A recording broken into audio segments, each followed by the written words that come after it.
Bonjour, voici l'exercice d'aujourd'hui. Soit A et B, deux réels strictement positifs, et soit UN, la suite définie par, pour tout n appartenant à grand N, UN égale A puissance n moins B puissance n, le tout divisé par A puissance n plus B puissance n. On nous demande d'étudier la convergence de la suite UN. Donc étudier sa convergence, savoir si elle converge ou pas, et le cas échéant, déterminer sa limite. Vous pouvez vous donner un bon quart d'heure de réflexion et de recherche avant de regarder la correction et correction. Dans l'absolu, c'est pas un exercice particulièrement difficile, mais je le trouve assez formateur en termes de prise d'initiative, étant entendu que les exos les plus formateurs ne sont pas toujours les plus durs. Ici, en fait, qu'est-ce que j'appelle prise d'initiative? C'est qu'un élève qui va regarder cette suite-là, la suite définie par ça, là, il va regarder ça longtemps, il va dire « mais je sais pas qui est A, je sais pas qui est B, comment on me demande d'étudier la convergence de cette suite ?» Bon. Bah, faut prendre des initiatives, faut se dire, attendez, là j'ai des puissances, j'ai puissance de A, puissance de B, peut-être que l'une des deux puissances va écraser l'autre. Et dans quelle situation? Bah oui, mais ça dépend de qui est le plus grand entre A et B. Et l'idée, c'est voilà, c'est que l'élève se force lui-même à prendre cette initiative de distinguer des cas. Encore une fois, une distinction de cas, de dire, ok, si A est plus grand que B, qu'est-ce qui va se passer? Si A est plus petit que B, qu'est-ce qui va se passer? Voilà. On va commencer par un cas simple. Un cas simple, c'est A égale B. Bah, si A égale B, on voit que au numérateur, donc déjà, petite remarque au passage, le dénominateur ne s'annule jamais, mes deux réels A et B sont strictement positifs, A puissance n va être strictement positif, B puissance n aussi, tout se passe bien. Leur somme est strictement positive. Maintenant, si A égale B, on dit que le numérateur est nul pour tout n. Quel que soit n appartenant à grand n, UN va être égal à 0 du coup. Bah, du coup, donc, UN converge vers 0. Donc, UN converge et sa limite, c'est 0. Limite quand n tend vers plus l'infini de UN est égal à 0 dans ce cas.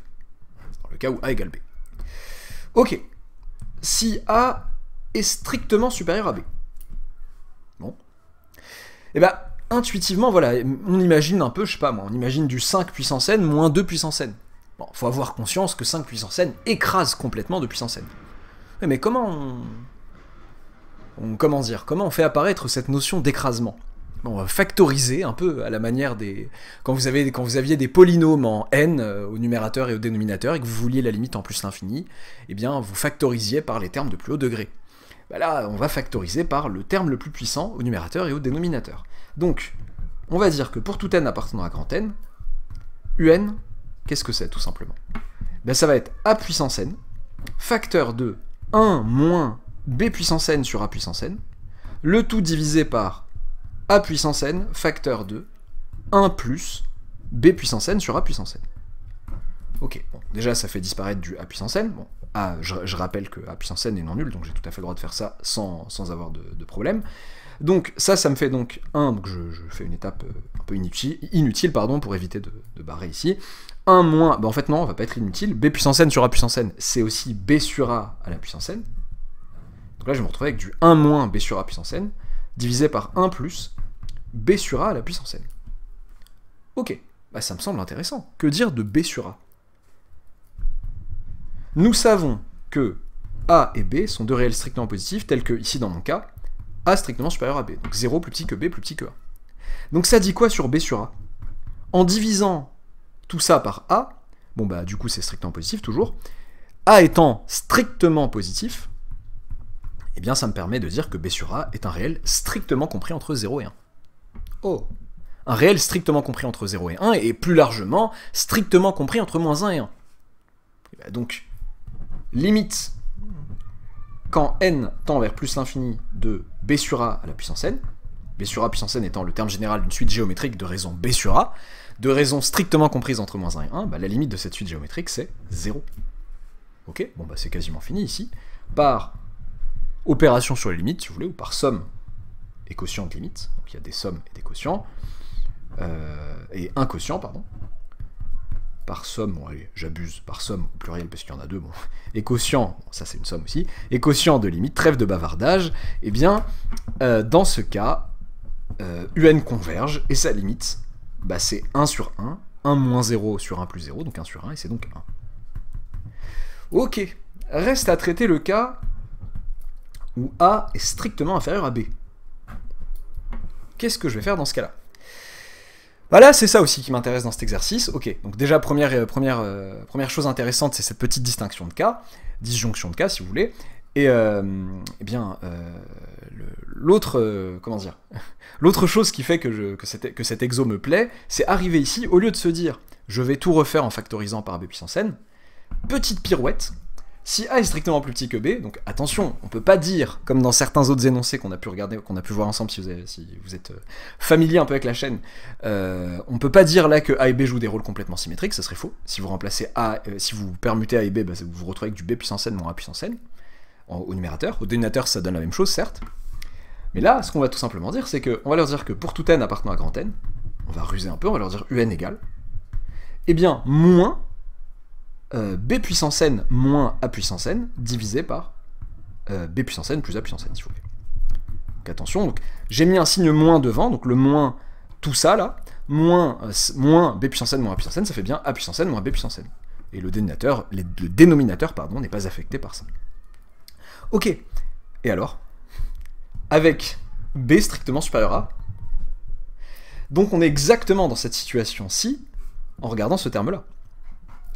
Un réel strictement plus grand que l'autre, ici c'était a puissance n moins b puissance n sur a puissance n plus b puissance n, bah là c'est b.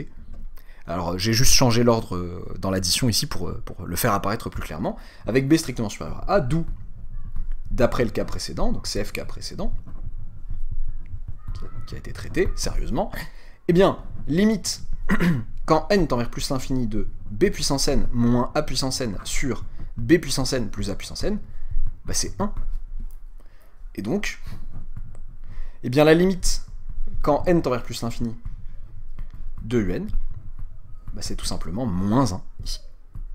Bon, ça fait gagner un temps pas fou non plus, hein, mais c'est juste pour le plaisir de trouver un peu ce genre de raccourci. Bon, c'est pas le raccourci le plus efficace de l'histoire des raccourcis non plus, mais voilà. Donc voilà, phrase-réponse finale à la fin, si je flemme ici, mais pour conclure, qu'est-ce qu'on peut dire? Bah, reprendre proprement, dire si A égale B, un converge vers 0, si A strictement supérieur à B, un converge... Ah oui, pardon, ah oui, non, je vais quand même l'écrire, parce que là c'est sympa. Est-ce que c'est sympa? Non. Je pensais que c'était... J'ai oublié que c'était pas les mêmes limites. Si A strictement supérieur à B, un converge vers 1, et si A strictement inférieur à B, un converge vers moins 1. Voilà. Pas l'exo le plus dur, encore une fois, mais ça impose, ça bouscule certains élèves. Certains élèves sont un peu attentistes, il y en a beaucoup même, qui sont dans l'attente de se dire « Attends, mais A et B, voilà, je sais pas qui c'est, comment je vais faire ?» Eh ben, prends des initiatives. Pose-toi la question de savoir ce qui fait que... Enfin, ce qui va avoir une influence sur la limite. Qu'est-ce qui va se passer en haut et en bas? Quel combat de titan est-ce qu'on a? On a une puissance de A, une puissance de... Enfin, A puissance n, B puissance n. Bon, bah ça va dépendre de savoir qui est le plus grand entre A et B. Voilà. Première question à se poser. Ensuite, une fois qu'on s'est posé cette question, bah, on distingue tous les cas. Parce qu'un élève pourrait se poser cette question et se dire ok, mais je sais pas qui est le plus grand. Oui, mais tu sais pas, parce que cet exo a une portée générale, et ne t'attends pas forcément à ce que la réponse soit unique. Ça veut dire que la réponse soit un converge vers 7, ou un converge vers plus l'infini. Non, ça peut dépendre de A et de B. Ça, faut se le garder en tête, même si l'énoncé ne le dit pas clairement. Certains énoncés sont gentils et disent, en fonction des valeurs de A et de B, déterminer la limite de machin. Ouais, parfois non. Voilà, j'espère que ça vous aura plu. N'hésitez pas à vous abonner si ce n'est pas encore fait, à liker la vidéo, et à bientôt pour une nouvelle vidéo.